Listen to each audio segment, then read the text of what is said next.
Paris réussi pour Stéphane Travert, qui aurait pu passer dès le premier tour sans une abstention record.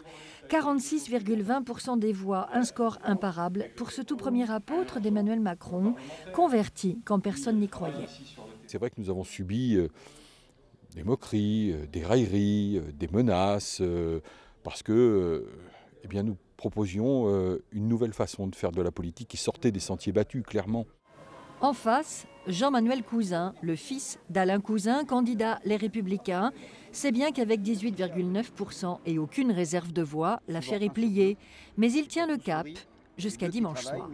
J'ai souhaité conserver effectivement mes valeurs, ce en quoi je crois, et essayer de les expliquer. Moi, je serai un député libre de mes choix, et je voterai ce qui est bon pour mon territoire, mais je m'opposerai à tout ce qui est mauvais. Qu'est-ce qui vous a donné envie de rencontrer M. Cousin aujourd'hui ?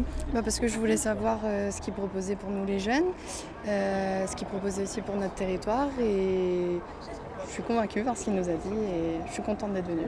Je me retrouve dans pas mal de ses valeurs, l'honnêteté, qui me semble être vraiment important pour un candidat.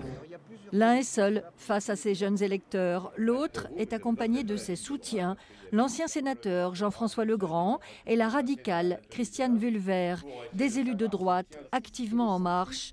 Eux aussi brandissent leur liberté, y compris celle de se désister, et pas pour celui qu'on croit.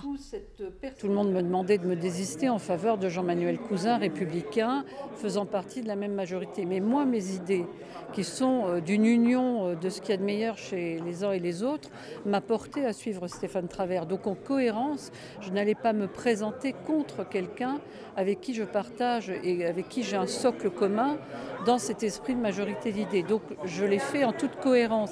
Le tsunami Macron ne s'arrêtera pas aux seules législatives en Normandie. La majorité régionale pourrait tanguer elle aussi dans les jours prochains, avec la probable création d'un nouveau groupe, centriste ou En Marche.